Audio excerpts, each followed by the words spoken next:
the Monday, October 23rd, 2023 meeting of the City of Maricopa Planning and Zoning Commission.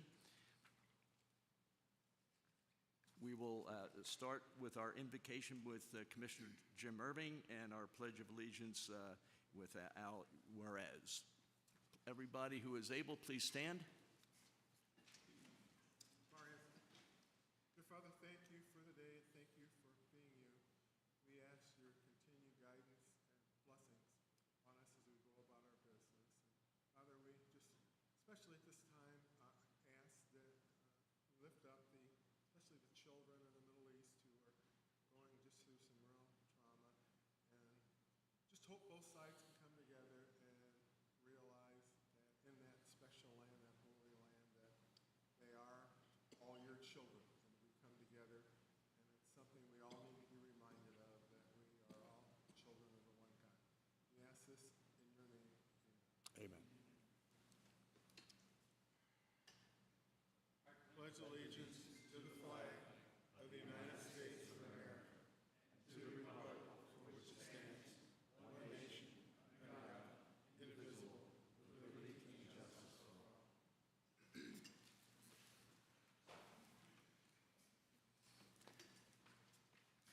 Thank you, Commissioners.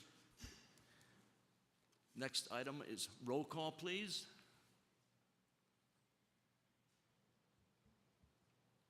Commissioner Juarez? Here. Commissioner Singleton? Here. Vice Chair Robertson? Here. Chair Yocum? Here. Commissioner Irving? Here. And Commissioner Hughes? Here. Chair Yocum, we have a quorum. Thank you. Call to the public. If you wish to speak, please complete a speaker card and submit it to the chairman prior to the start of the meeting.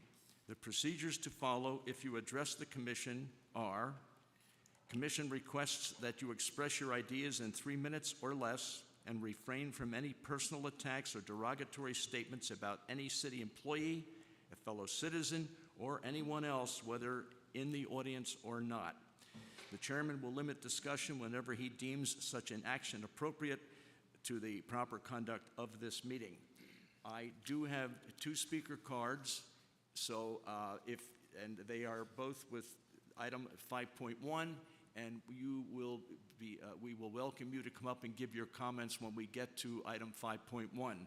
But meanwhile, we do have the call to the public open, and if there is anyone who would like to speak on anything else, please approach the podium. State your name and your address. Okay, seeing none, I'm going to close the call to the public. Minutes. It's my understanding the minutes from the September 25th, 2023 will be presented at the next meeting, so there will be no action necessary on minutes. That leads us to the regular agenda, and we're at item 5.1, DRP 23-05. I do have 2 speaker cards, and we will call upon you to come up and give whatever comments you have, but first we're going to hear from the applicant. Excuse me, I have to read this item first, okay? DRP 23-05, Planning Commission update.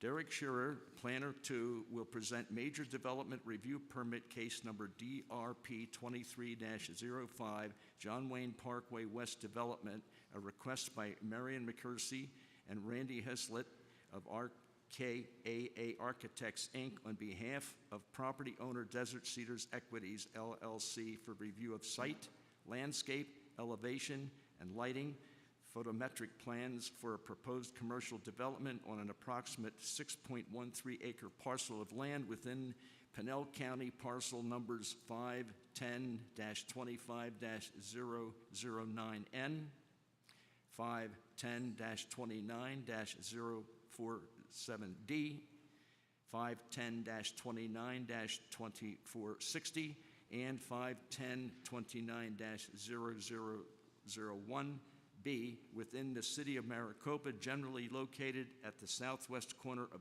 North John Wayne Parkway and West Honeycutt Avenue, and this is for discussion only. Thank you, Chairman Yocum.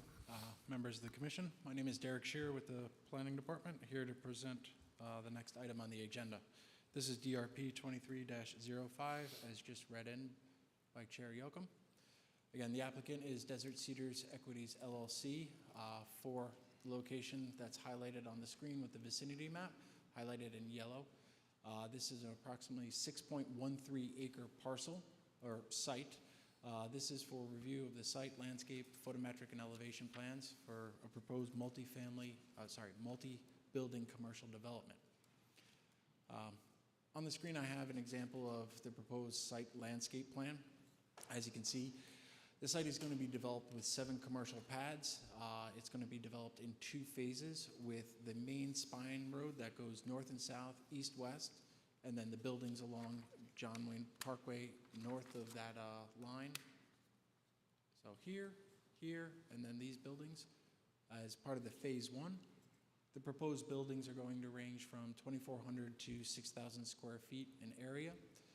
There's 164 parking spaces being proposed for the entirety of the development, with 28 to 59% landscaped areas per development pad.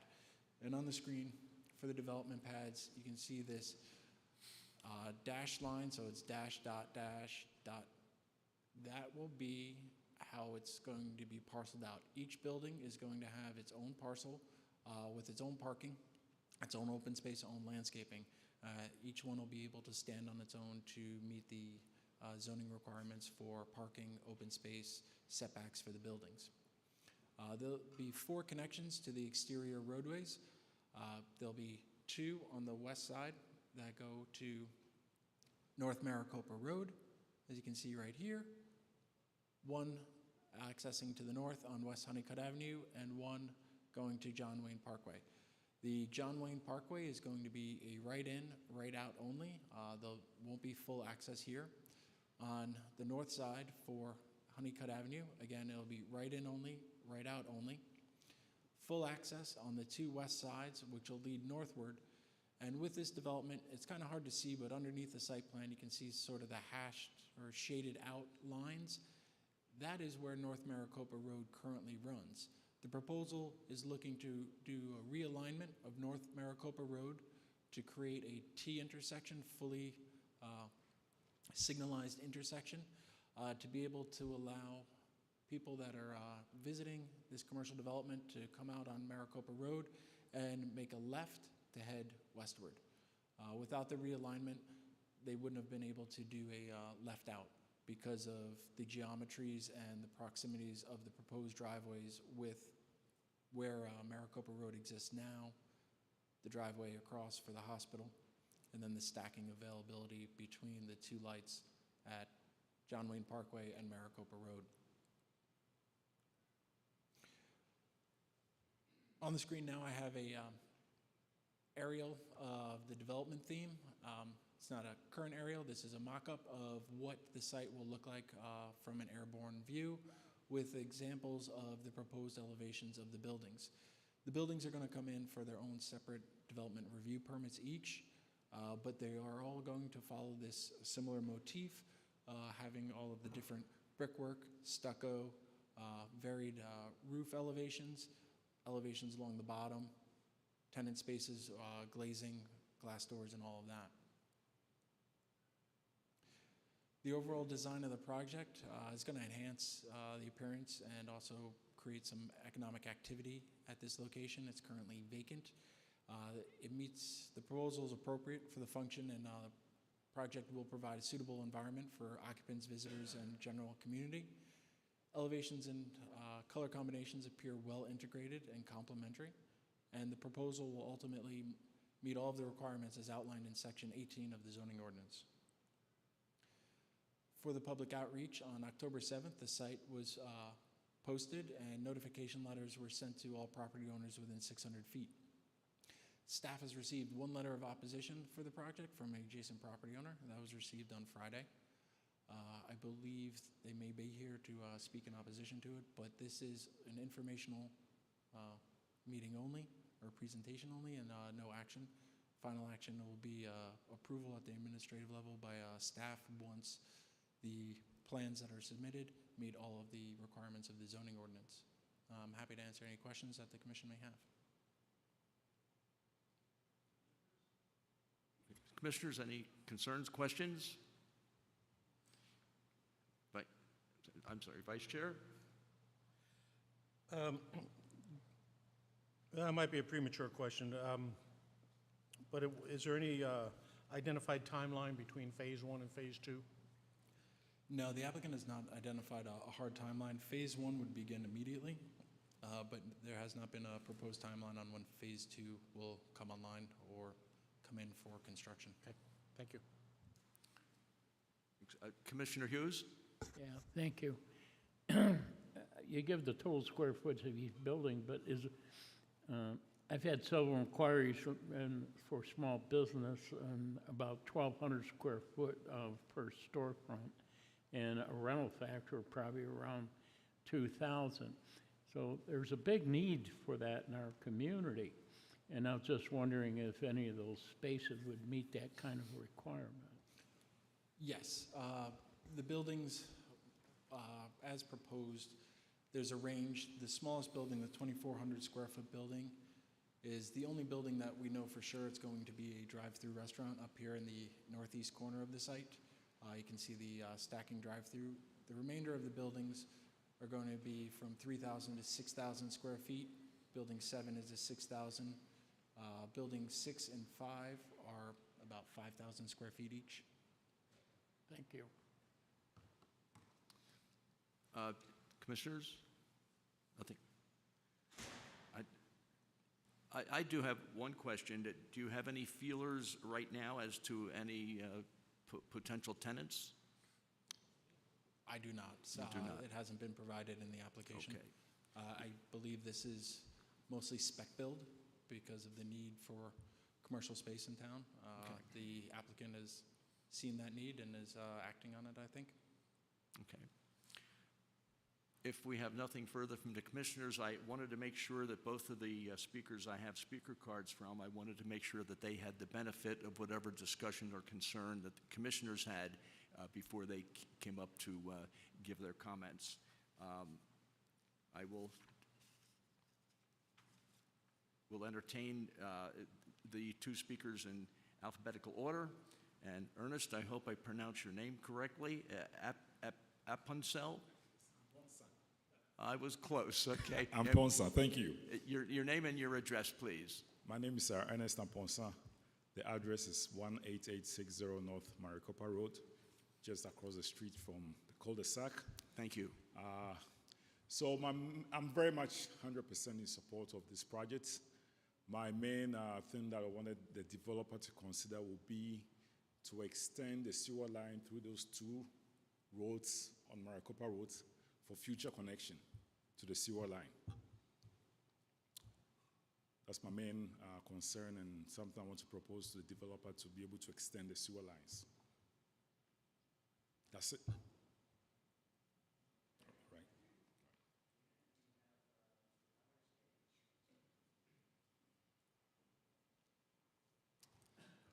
Good evening, Mr. Chair and Commissioners. My name is Alex Hayes. I'm from Withy Morris Baugh, 2525 East Arizona Biltmore Circle. Here tonight on behalf of 20X Properties, which is the property owner immediately adjacent to the south of the subject site, the Desert Cedars Equities site. And though I know this is an information-only meeting, we wanted to be here on the record to respectfully state our opposition to the site plan as filed. You should have received our letter with some exhibits that kind of details the particulars of that opposition, but in sum, the site plan fails to recognize and accommodate an existing 50-foot roadway easement that exists along the southern property line of the Desert Cedars site. This public roadway easement was established in 1958 and recorded in Pinal County. It's a well-known and established public roadway easement. And as a bit of background, the 20X site, which is immediately to the south, was uniquely affected, I think, by the rerouting of John Wayne Parkway. It was initially 347 on the west side of the property, and the property had frontage and access to John Wayne Parkway, but with the rerouting, it currently has neither and is accessed via an as yet to be extended Maricopa Road, which would terminate in a cul-de-sac along the western edge of the 20X property. That's obviously a substantial change in condition for 20X as a property owner with this vested interest in this property, but they always had solace in the fact that this public roadway easement existed just to the north on their northern property line, which would provide them access to the east to John Wayne Parkway. That easement is shown on an ALTA survey for the 20X site as on their northern property line, and it's also shown or included in the exceptions to the title commitment for the Desert Cedars site. So it is a well-established public roadway easement. In fact, it was shown on the initial site plan submitted by Desert Cedars with a note that it was to be abandoned. And 20X would oppose that abandonment under the current conditions, but we have not received any notice of that abandonment or anything to the effect that has been abandoned. So, 20X doesn't oppose this project conceptually. We actually support this development. I think the economic and commercial activity this will generate will be good for the area. We think that there's a resolution that can be had between both parties that will be a win-win. And I think that really is just shifting that east-west spine road to the south into that roadway easement, which continues to provide good access for Desert Cedars site as well as provide access to the 20X site. If I may.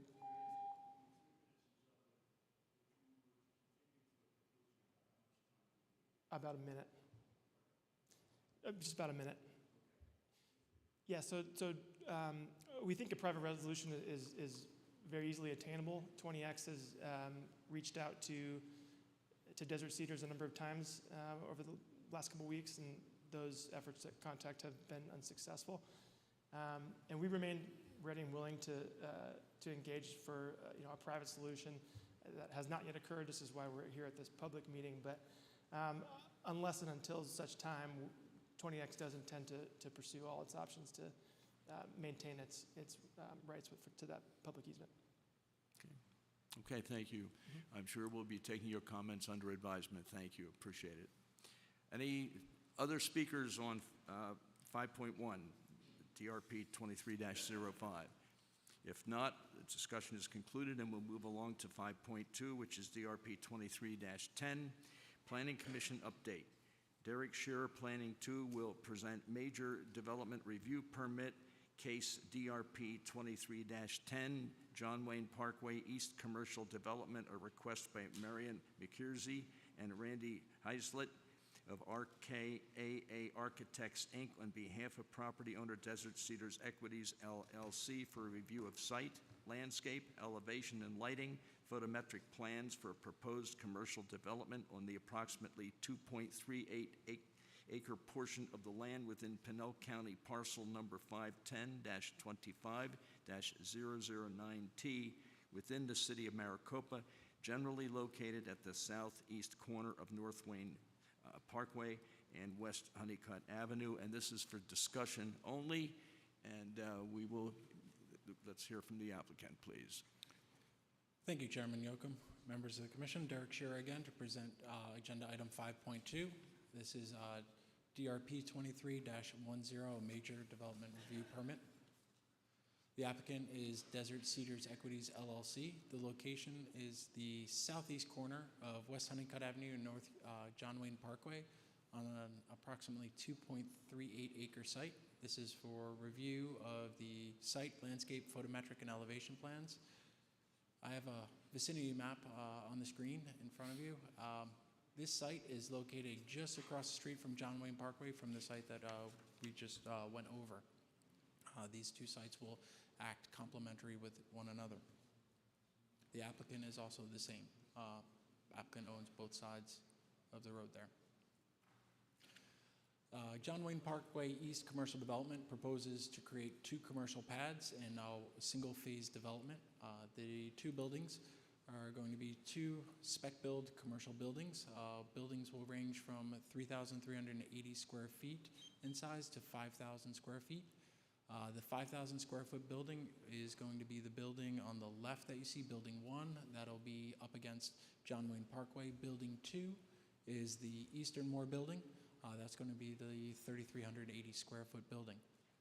A total of 66 parking spaces is being provided between the two pads, with pedestrian connections between the pads and the street. With this proposal, as the Honeycutt Avenue extension right now comes in and then cuts up north, the applicant will be developing this portion of Honeycutt Avenue extension towards that southeast to provide their entrance to both of these development pads, but then this roadway will ultimately head southward all the way down to possibly Desert Cedars Parkway there for that larger development that may occur inside this larger parcel.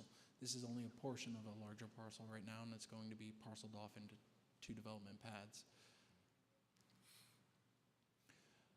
Here I have some elevations of what the buildings will look like. What we're looking at right now is the elevation of the west building. These buildings are complementary to the buildings that are across John Wayne Parkway, but they do have slight architectural differences in the roof lines, the building materials. The faux wood is raised a lot higher. The stone is a little different. So although they'll generally look the same, there'll be somewhat distinct differences between the two of them to separate the two developments. But again, it'll be sort of a commercial development on both sides of the road bisected by John Wayne Parkway. The staff has taken a look at these submittals, and the overall design of the project is going to enhance the appearance and features of the project site, which is currently vacant. It's appropriate to the function of the project, and it's going to provide a suitable environment for occupants, visitors, and the general community. The elevations and color combinations appear well integrated and complementary, and ultimately the proposal will meet all requirements outlined in Section 18 of the zoning ordinance.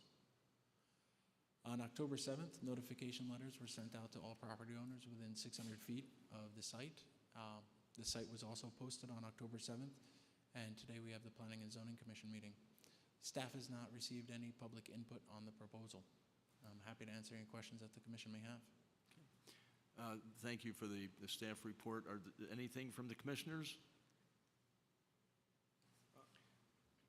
Commissioner Irving? Yeah, just a reminder of those 2 sites, when you do talk to the developers, that it is within a short range of the high school, just so they don't come back with us.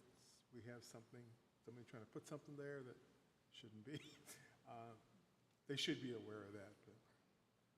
Is the developer here to make any comments or presentations? Yeah, I'm sure they don't know what's going in. All I'm saying is just, I'd like to put on record that, the sites are in close proximity to the high school, that's all. Okay, again, I'll ask the commissioners. Okay, seeing no further discussion, or do we have anybody in the audience who would like to come up and make any comments in the spirit of, no? Okay, let's move on to the next item. This is item 5.3, DRP 23-11, Planning Commission update. Rick Williams, Planning Manager, will present Major Development Review Permit Case Number DRP 2311, Apex Motorsports Expansion and request by John D. Hensler, LLC, on behalf of Apex Motorsports for review of site, landscape, and elevation plans for the expansion of the existing motorsports facility generally located on the northwest corner of North Ruston Road and State Route 238, and this is discussion only.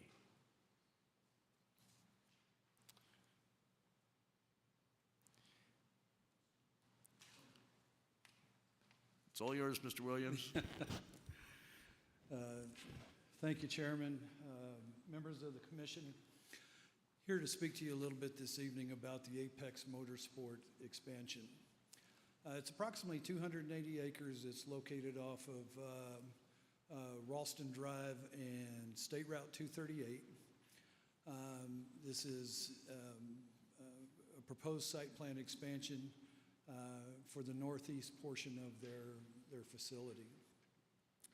I bring up the location of it along Ralston Road there to the right, where the red dotted line is. That's their main axis. Over there off of to the west, right off the SR 238 is their secondary access as well. And I got a little ahead of myself because that's exactly what the first two items on the next slide are. What we're proposing here is essentially 5 additional buildings that will make up the additional components of their race facility. It's a private facility that is currently home to, I don't know the exact number of garage condominiums, man caves like, well, most of us have never seen before, which has already been before you this evening. So what you're seeing is the future expansion for the site as it continues to grow, which is really an exciting concept because it really is a unique destination spot for the city of Maricopa. As I stated, Building K is the first phase of development. In total, we're looking at, I believe, about 70,000 square feet and a total quantity of 5 buildings, and those will include landscaping, facade improvements, lighting, and overall connectiveness through the site. And as I stated, all improvements at this point are internal to the site. There's no additional construction along 238 or Ralston Road, all internal. I'm sorry that the colors don't show up very well on this. I don't know how they look on your monitors, but you know, they're tilt-up buildings, they're industrial-type buildings. They will be require facade improvements with materials and you know, still have to meet our overall design guidelines. I apologize, this slide does not read as well as it does you know, in the hard copies of it. But they will be required through the DRP process to meet those requirements, as will every building moving forward. As each new pad comes in, it'll be required to come back through again. The overall design of the project, we believe, fits in with what's already existing out there. It's clearly appropriate for the function of the project and the environment of the occupants and the visitors that are brought to the site. The elevations, the color combinations will appear to be, not will appear, but do appear to be well integrated with the existing condos and the garages that are already on site. And I can assure you that all requirements of the proposal will meet the provisions of Section 18 in the zoning ordinance. Just to kind of give you an update on the public outreach, October 6th, the notification letters were sent, sign was posted. We're here this evening for the informational aspect of this. Staff has not received any written communication from the public, either in support or as opposition to the proposal before you this evening. Oh, and with that, I'll be happy to answer any questions that you might have. Commissioners. Vice Chair? No noise complaints. I'm sorry, sir? There were a group of people complaining about noise. I'm surprised nobody complained. No one's Okay, complaining about Vice noise. Chair Robinson Because has it doesn't a exist. comment. Rick, correct me if I'm wrong, but this entire facility is served by a standalone water system that's not tied into the main city water infrastructure run by Global Water? Chairman, Commissioners, that's a very good point, and yes, sir, you are correct in that.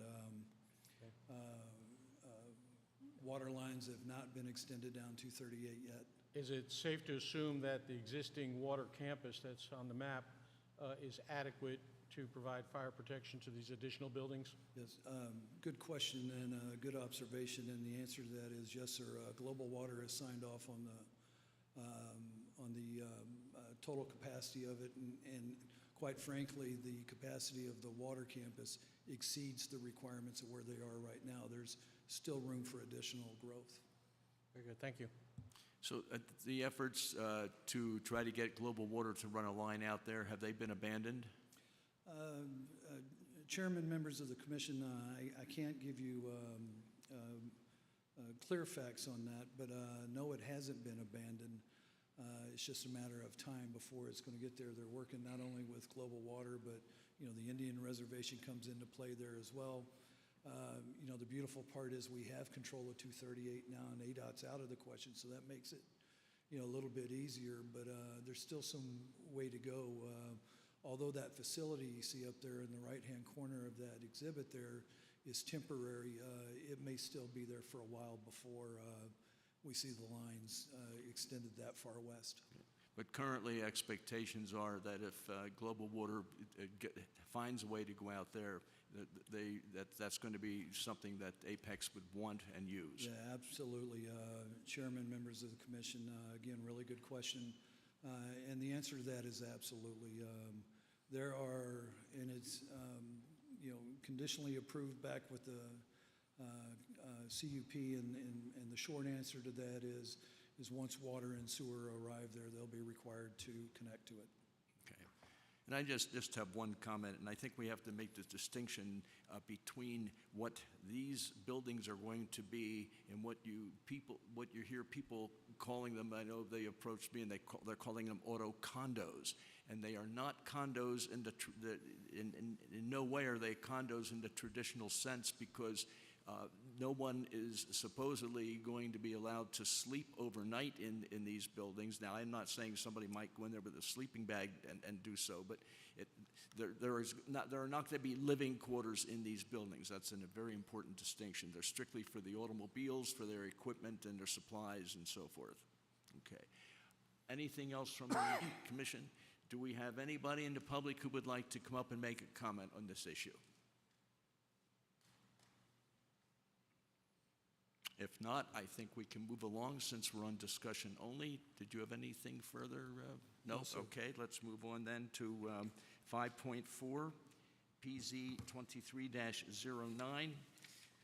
Planning Commission update. Rick Williams, Planning Manager, will present case number TXT 23-04, outlining various revisions to Section 17 of the city's subdivision code and Section 18 of the city's zoning code, and this is also discussion only. Mr. Williams. Chairman Yocum, members of the commission, thank you very much. Over the last year or so, we've talked a lot about the zoning ordinance and it being our tools to working forward, and really creating a really, solid set of standards in which, development occurs within the city. We've also been talking about, at least over the last year, and I've been promising for a while, that we had some comprehensive, updates coming to this, and I'm happy to finally have those here before you this evening. Now, in the handout that I'd sent out with y'all with the agenda, there's probably somewhere between 30 and 40 actually changes in there. So I'm not going to go through every one of those this evening. I also handed you the landscape section separately because they contained probably the largest total number of changes, and I would just preface that by saying that we worked with Global Water, we sat down with them, they went through our ordinance, and the changes that you see reflected in there are really based on Global Water comments on that. And then finally, as I stated earlier, I'm not going to go through every one of them.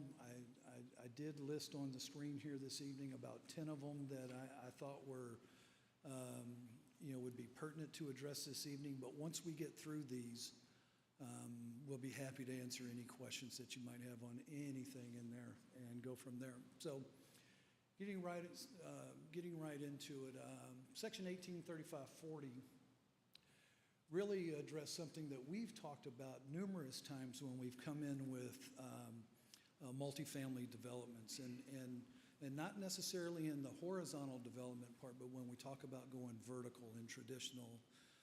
And what we found was that we had a requirement that the developers really were pushing back on against because it changed how they had to build floors above, which cost them more money. So the second floor had one requirement, the third floor had another requirement, the fourth floor had another requirement.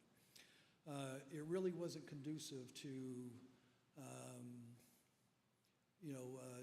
a consistent development standard across the board. So we took a look at what other cities were doing. We talked with some of our developers, and what we found was it was just best to go ahead and make it more consistent. So there's a few extra square feet on the bottom floor because you have landscape area around it and you have the ability to create that. But once you get second floor and above, we keep a consistent standard, whether you're at 2 floors, 4 floors, or 10 floors. And really, it streamlines the process and brings consistency to the builder. Section 1860. This is really important because this amendment This amendment removes the 5-acre requirement for a PAD. And the reason that's important, and I can give you a perfect example of this, is that sometimes, especially in redevelopment areas, and where we're talking about probably predominantly is the mixed-use heritage area. You know, but we get something that comes in and it's perfect for the site, but we need help, and we need to have the ability to create that custom set of development standards in order to make this work. Well, if you're 5 acres or less, then that's not going to fly. But there are circumstances where we can use this very valuable tool to create those standards and get a win-win for the community. You know, if we get a great development and we get something that's good for the community, we shouldn't care whether it's 1 acre or 1,000 acres. You know, but we have to be able to apply those requirements throughout, and we feel really good about this one because we currently have a perfect example of it that we're processing right now. With respect to Section 1880, the animal keeping, this was as we grow and our commercial development grows and we bring more uses in, our ordinance hadn't addressed this at all. So there were no regulations. There were in the old Pinal County zoning, but we didn't have anything current with respect to, you know, kennels and dog boarding, and it's become, you know, a big business moving forward, so we thought it was prudent to go ahead and add this in. Mobile merchants. This amendment requires mobile merchants or property owners to obtain approval of a special event permit to operate in a residentially zoned neighborhood. Now, currently what it says, and I think I stated it in the development that we gave, or the handout that we gave to you, is it was not clear on that. So in one portion of it, it says, you know, it says you have to be you have to be at least 250 feet away from a residentially zoned district. You know, and then in the next paragraph, it actually said, you know, but if you have property owner authorization, you can go essentially anywhere. Well, this was designed, and the reason that was originally written was because if you're, as a property owner, if you're having a special event, you want to bring this to your, not a problem, you know. But what we don't want to have happen is where we have these trucks coming into residential neighborhoods and setting up shop in there and opening and just doing business. So it clears that up.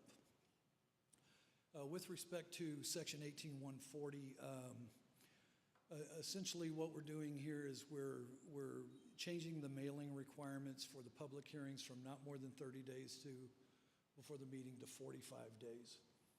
And the reason we're doing that, and I think we've talked about this before, and quite frankly, this commission has been great about, you know, having some special meetings so we could move a couple of days to be able to meet that requirement. 45 days in between is still plenty of notice.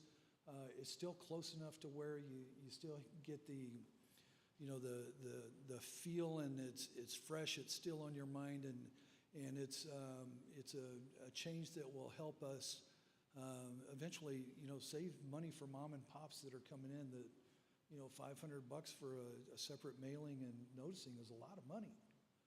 So this gives us the flexibility to do that. Section 1890-060, the required landscape maintenance, we added this in there simply because we require it on all our plats, but there's a lot of other uses that it's required. So we're putting it on our site plans, our landscape plans. We added it to the ordinance so that it's just from day one, right up front, it says exactly what's the requirement is, and it's crystal clear, and it just sets the tone moving down through the development process. As I stated earlier, the majority of the changes are from Global Water. I think there's some really good stuff in there with some of the changes that we made to it. Section 17 of our subdivision regs, what we had noticed is that we've had some long streets in excess of over 1,000 feet, and we're, as they tend to become raceway speeds are, significantly higher on those. So anything longer than 1,000 feet, as we start approaching that quarter mile in length reference, we're going to require some kind of traffic calming measure, which can be, chicanes, pinch points. It can also be simple as a curvilinear aspect to it. That works as well. And then finally, Section 1813-030, the amendment defines the organizational structure of the Planning Commission, further clarifies the makeup of the commission, eligibility, term limits, and the resignation or removal of commission members. When we amended this text back in April, we should have added this in there. I know that I had a big typo in that one that eliminated a three-letter word but I've already fixed that moving forward. So when we see this again, know that it's already been changed. Just a little bit of the public outreach. Tomorrow, October 24th, we're going to take this discussion here this evening. I'll post it on our website tomorrow, so it'll be accessible to the public. We're also going to notify the League of Cities and Towns and the Home Builders Association as well. We want their input on it. I think they're going to be happy with the changes that we've made moving forward, but we'll reserve judgment until we get some of that information back. August 3rd, prior to November 24th, the newspaper, boy, that doesn't make sense, does it? August 3rd, 2020, prior to the November 24th. Okay, I see what I was, the newspaper notice will be mailed for the upcoming December 11th Planning Action Committee or Planning Commission action on this item, and we're looking at January for council adoption on it. So that concludes my presentation. Any questions on this, I'll be happy to answer. And with that, Chairman Yocum, I'll give it back to you. Okay. Commissioners? Okay. Commissioner Singleton? No. Thanks for the presentation, Rick.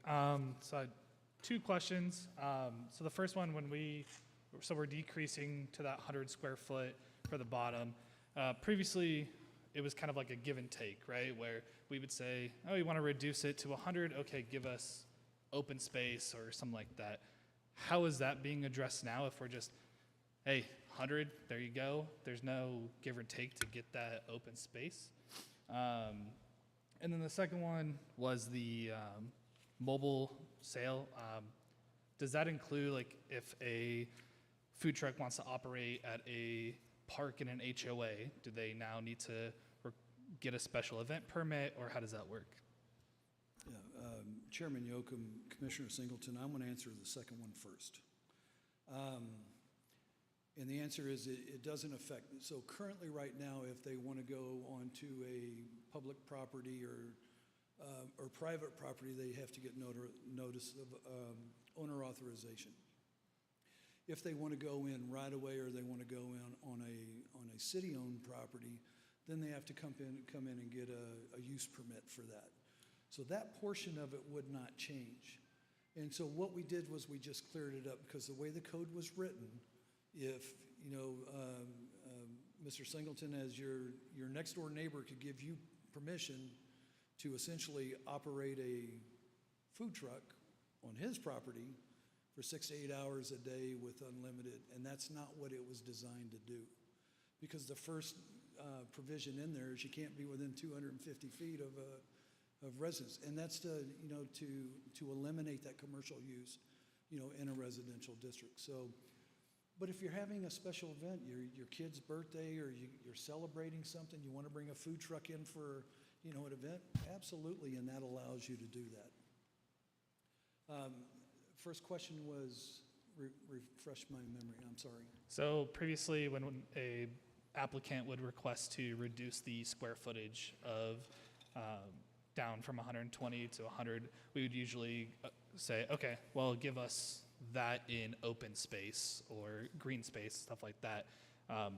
Now that we're reducing this, how does that impact getting more open/green space for those properties if there's no more kind of like trading, basically? Right, really good question.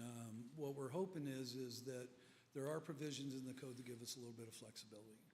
We think we've come up with a way, if you look at the overall open space between the way it cascaded down and the other one, where it's actually a break even. So we're giving up 20 on the bottom, but we're picking up 20, 40, and 60 on the top, because as it went up before, it was reduced.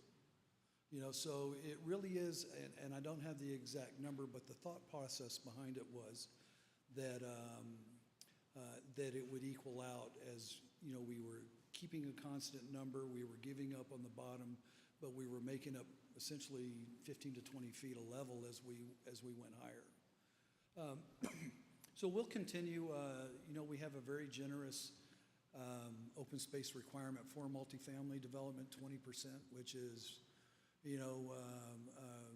really kind of exceeds other cities' requirements. I can't quote them offhand, but I know in my experience that's quite a bit more.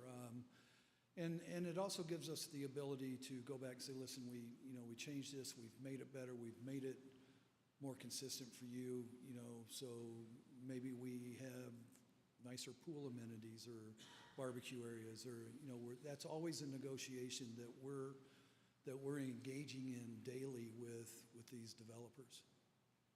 Awesome, thank you. Okay. Vice Chair Robertson? I'm sorry, you okay? I thought maybe you had his finger. James, did you have anything? No? Two things, Rick. On the mobile vendor special use permit, is there a cost associated with that for the vendor?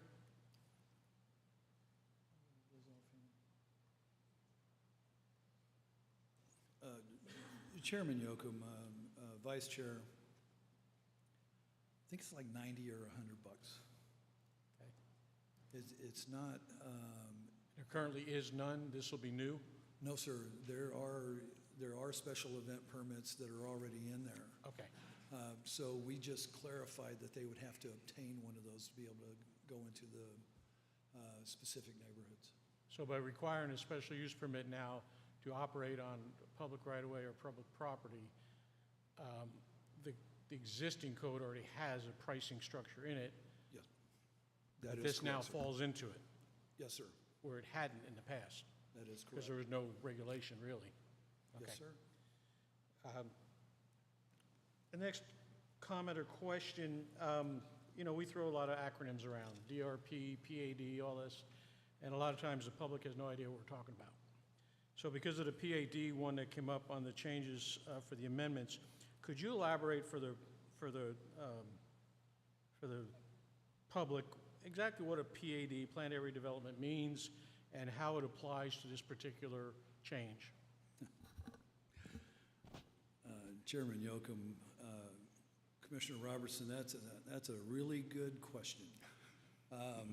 And I think it's an important one. And so I'm going to start by saying what it's not.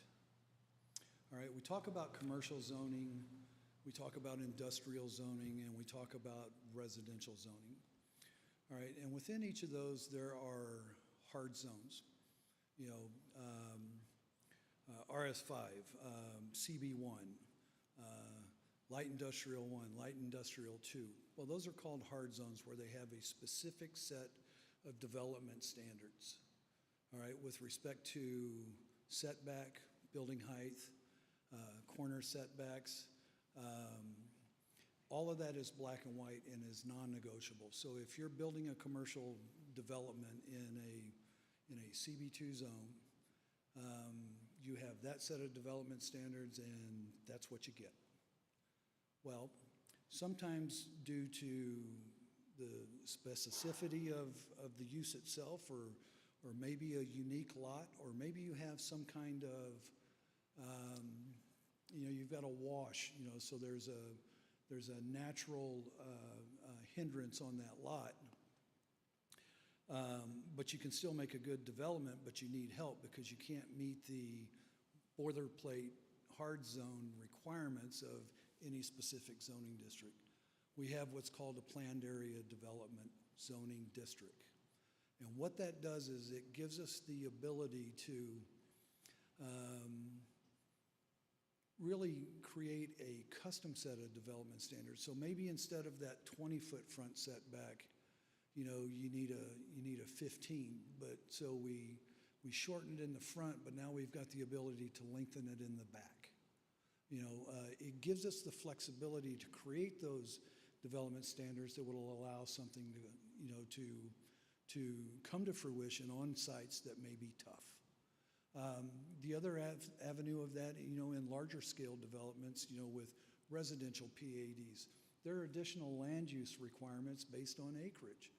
You know, so you can't just go out and build all homes. You've got to bring, you know, additional land uses into that, which could be a multifamily portion of it. It could be a commercial aspect of it. So again, it gives you the flexibility to create the variety and the variation within a zoning district to make something work. And I'll give you a perfect example of this because we just had this, I'm sure it's going to hit him in Maricopa here in the next day or two anyway, but we had a beautiful mixed-use a live-work concept that came in for a parcel behind Sonoran Creek. You know, and it's great. It'll be wonderful. You know, it's got the ability to do some really nice things, but unfortunately, it was only 4.6 acres. You know, well, under the other code, we wouldn't be allowed to do that. You know, by making this change in this code, it gives city the flexibility to determine what's good and what, you know, what's really going to benefit the community and good for the city of Maricopa. You know, it's not just a blank check to build anything. You know, so I hope that kind of illustrated it. Mostly. Mostly. The example you gave for behind Sonoran Creek, was that under or above 5 acres? Excuse me, sir, 4.6. Okay. So here we are. That's why we're doing this. Well, yes, I mean, to a certain degree, it's like, hey, we've got the opportunity, so let's take it now. You know, because the other question is, you know, why are we handcuffing ourselves? Right. You know, we have an area that's, you know, going to be, you know, redevelopment and infill development, and you need every tool you can use to be able to get good, you know, good develop in there. So it made sense, and you know, when we talked about it internally, it was like, well, yeah, I mean, let's take the handcuffs off and let's get something good. I think it makes perfect sense, especially for the smaller parcel infill, Right. no doubt, and special situations. You know, we often get asked, all you do is change zoning to meet your own needs. Well, yes and no. Zoning gets changed as the city develops, and the demographics change, and roads get built. All of a sudden, it's not appropriate zoning, and we have to change it. It is a living, breathing document along with our general plan, so. Absolutely. Thank you. I'd like to follow on the questions and concerns that Commissioner Juarez had on required open space and how we're going to allocate it and how we're going to balance it. And what is unique that happened here in 1835-40E is that we're going to have a zoning administrator who is going to be taking a look at these items. And if we have discussions about 100 versus an 80 versus a 60 square foot decks or whatever, what he is going to do using his best discretion, he's going to decide how much open space do we have, and how do we want to dedicate that to the individual unit versus the common areas, and he would be able to make adjustments or whatever looking at the entire project. And that is that he's going to apply all of the elements to keep the unit and all the open space aspects in balance. And I think that's very important because we don't have that right now. So we don't have to etch all of this in stone. It gives us a lot more flexibility. I did have a question on one of the areas.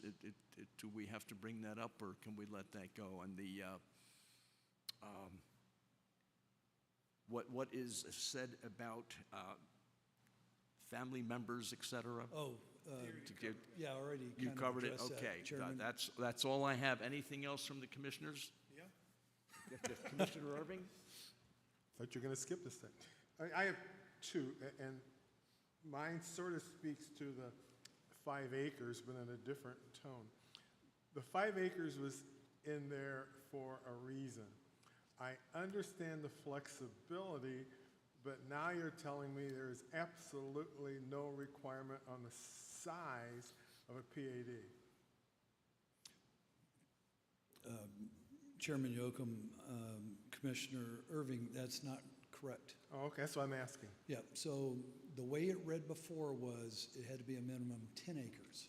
Okay. And if we were going to address something that was less than 10 acres, it had to be more than 5. Okay. So the code is very clear in that, you know, it's giving you the ability to look at something that's 10 acres or less. So our question was, why do we stop at 5? So, and the answer to that is that there are circumstances where a PAD is going to be required on something that's less than 5 acres. The question is, what are we giving up to get that?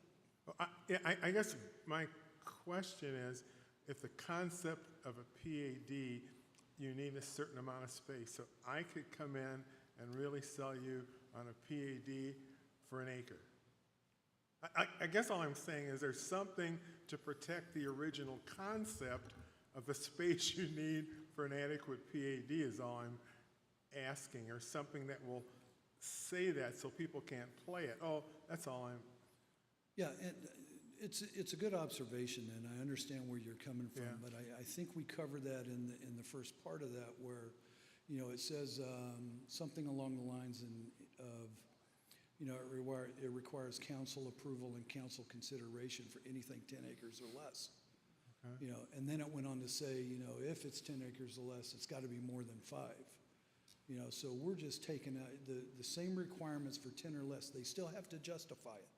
You know, Okay. again, it's not a blank check, and it states that clearly in the ordinance itself. We just didn't want to be hampered with. Oh, yeah. I agree with that. I just didn't want somebody to come in and just put it on a space that's all. And you're telling me no, that, you know, you would know the minimum amount of space to have an effective Right. PAD. And, That's all. and just to furthermore on that, and it's an excellent observation, Commissioner, but the very vision of the PAD states it clearly, is that we're looking for unique. Yes, You yeah, know, and no problem. so it's, you know, if somebody just wants to come in, change their development standards and build more units, Yeah. that's not unique. No problem. The other one I have, and I'm just curious, we sat here in a meeting and heard from city manager a lot of, I'm talking about the organization of the commission. And we sat here and had a great meeting, and they threw out all sorts of things, from term limit to how long you could be this to how long you could be that. I was just curious what happened to all of that. Because, again, I'm not pushing it one way or the other, but that was all there, and they made it really sound like, oh, we didn't want people to spend too much time on it. I'm just curious what happened to Well, Chairman Yocum, Commissioner Irving, it's still there. We didn't take anything out of that section that we amended back in August of this year. What we did was just add further clarification, so all that text being added in clarifying that Okay. is simply that we did not remove anything from that section based on the previous text amendment that we had back in April. No, you didn't remove, but to me, there was some strong, I'm glad it's the way it is. I think people should be able to, appoint when they want to. I was just sort of curious because I get asked quite often about this commission, city, why aren't there term limits? And, if they're not, they're not, that's all. Right. Just an observation about a direction I thought somebody was going in. Obviously, they're not. Fine. Thank you, I Commissioner appreciate Hughes, that. Commissioner Hughes? Yeah, thank you very much. Any tools that I think that you need in your game plan to help and bring in new business or whatever, so you have the flexibility to do that is a good thing. And to have that discretion, and I'm quite sure that you'll put it to good use, and I fully support it. Thank you. Is there anything further from the commission on item 5.4? I'm sorry. Okay. Yeah, I'd like to kind of expand on Commissioner Irvin's comments regarding the requirements for the commission. And I just caught this because I just started reading over what I commented on earlier this afternoon. Why is it that we're not considering in-laws, like father-in-law, mother-in-law, brother-in-law, sister-in-law? Because the way I read this, somebody could misconstrue if, say for example, I pick my brother to be here. But the strength of somebody participating that's within the family doesn't extend like to the in-law portion?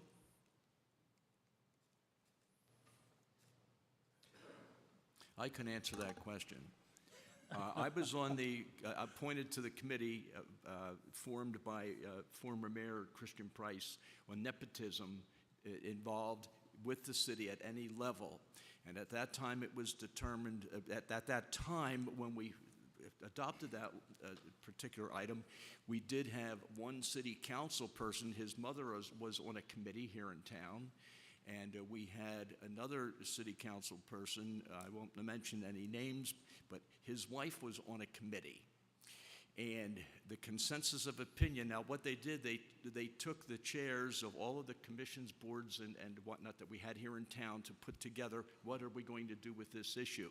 So to totally eradicate any indication or even hint of nepotism, those particular classes, what we ruled was that they could not be appointed unless there were no other candidates available. But that's where that came from. That doesn't answer No, his questions about in-laws. that doesn't answer my No, question, it because all- I totally understand that. Where I'm going is that the implied happening of nepotism extends just as great from a brother, mother, father, as it does to the in-laws. Right. And so you could get just as much heat for appointing an in-law. Well, I really don't remember the exact wording of what we put together. I don't know if in-laws were included there or not. Yeah, I think But that was, I don't know. That was the intent. Excuse me, but I'll If read I- it to you right if I here. what may. It says, members appointed to the commission shall not be direct family member, in parentheses, parent, spouse, sibling, or child. Right. So And I'm you're- thinking if you want to get rid of, well, try to omit any implication of nepotism, the in-laws, because they are part of the family once you get married. I strongly agree with that. Yeah. Right, And so Chairman, Commissioner Yocum, Commissioner Juarez, what I'll do is I'll go back to legal who essentially wrote this section of it, and let me just clarify with her and make sure that that I interpreted it correctly and got it right. And we'll bring that back to you on December 11th, or I'll shoot you an email and just give you clarification on it. Okay. Yeah, where I was going is that if we let this go through here, it gets ratified, and somebody comes up in the future, somebody's father-in-law gets on there and says, hey, wait a minute, what's going on here?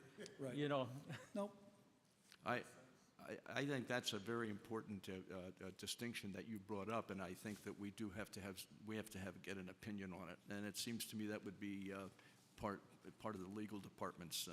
yeah, I'll follow up with her tomorrow and get clarification, and I'll let you know how that comes out. Any other discussion on item 5.4? If not, we'll consider it to close since it's discussion only. We now have reports from commission and/or staff. As chair, I don't have anything to report on behalf of the commission itself unless one of the other commissioners does.